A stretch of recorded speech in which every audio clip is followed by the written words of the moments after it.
I had an email the other day from one of my viewers who says that I've been watching your content for a long time and was very pleased with the sort of stuff that I come up with. And then all of a sudden he sort of changed his tune. He said, no, Richard, you're not talking about the right stuff. Your show now is becoming completely irrelevant. You're missing out. There's so many other channels who are talking about the relevant things, and somehow you're missing out. And that may be true, because I've turned away from the problem of things into the solutions. And I think this year more than any, we need beacons of positivity. That's my approach. And of course, it's up to me how I develop the show and take it where it is. Although, I noticed, of course, that if you don't talk about problems and add fear to people, then the old views just go down, because people intrinsically like to find out the bad stuff and are not so keen on the good stuff. However, so there's a question for you. Am I talking relevant stuff? Is it important to you? Or am I missing out on stuff? I don't watch the mainstream news.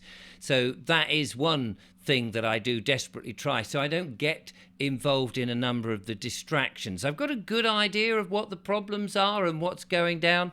And I'm very interested in presenting ideas and solutions for us going forward. However, it does seem that the online safety bill will soon sort of crack in, and none of us will be able to say whatever we damn well like, because we're likely to be curtailed. And somebody else sent me this link from Reclaim the Net, that if you look at the headline here, the UK Communications Regulator forms a 350-person team to enforce the UK's new online censorship law. So there'll be lots of people, and if we just have a brief look at this, I'll leave the link in the description so you can go and check it out.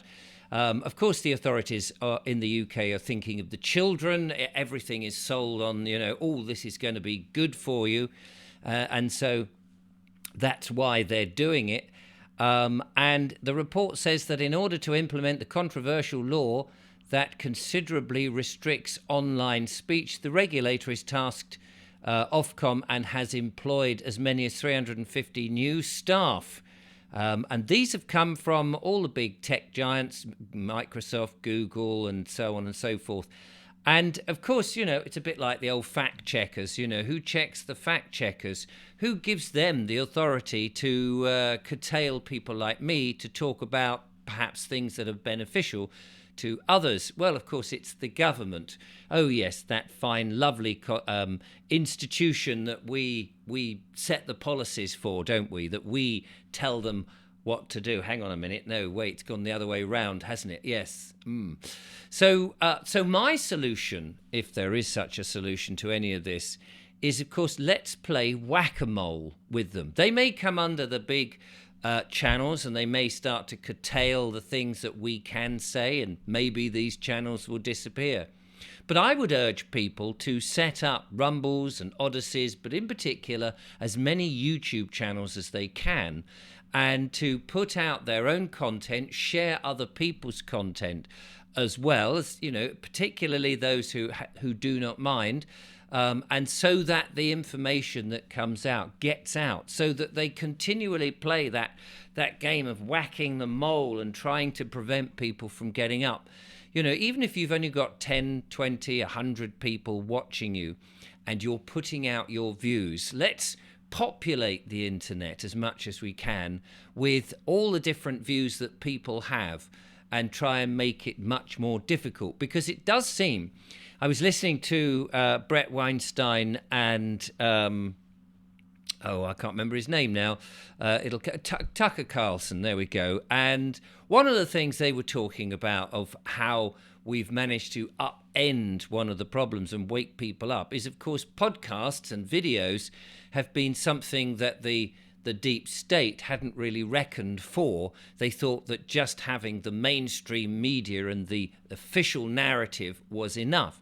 Well, it does seem that we've managed to circumvent that. And of course, we have now got many more people aware of the great harms that have been pushed upon us. And that's brilliant. But I think we now need to up our game a little bit, because as they realised, oh, blimey, these podcasts and these unofficial voices, this narrative, which is not their narrative, as they perhaps prepare for more psyops and problems that they want to push down on us, we need to have more of the people's voice.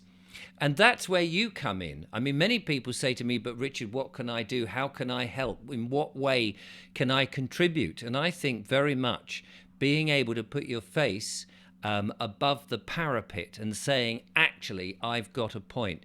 Because I don't think they can round us all up. If you've got hundreds of thousands of people just populating the area that more and more people are coming to for their news and opinion, rather than the mainstream, which is so stagnant now and boring and, of course, so obviously wrong, I think that it would be very difficult for people to come and just shut us down. And that game of whack-a-mole, they'll need more than 350 people full-time trying to shut us down. They'll need more like 3,500 people, which I dare say they'll try and employ.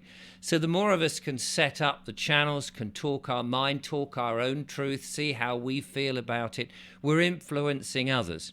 Of course, the other big thing that we really need to do is to try and get offline as much as possible.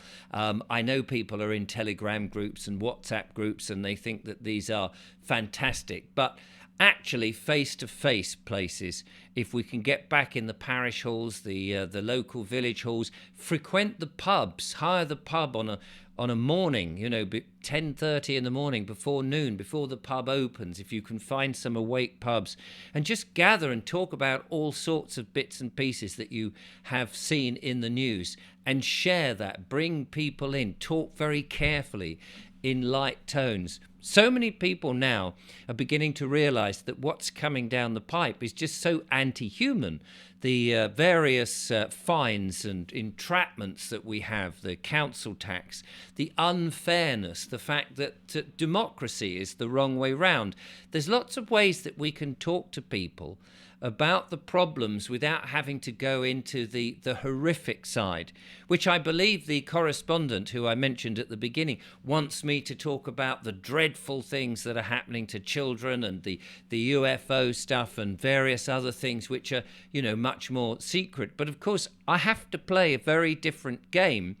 I'm dancing on the eggshells, trying to get the information that's fed to me from my various correspondents and audience without losing the channel. And also, it seems very important that I stay upbeat and keep people informed in a more friendly rather than frightening way. There are so many other channels that are putting in the bad news and keeping your vibrations down.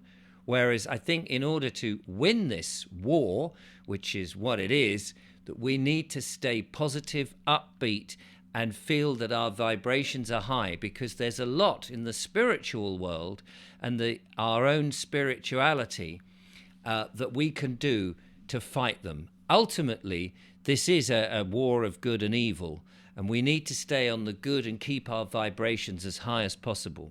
So the more YouTube channels we can set up, the more meetings face-to-face that we can set up, the more actual hugs, the more we can raise our vibration, in my mind, is very important.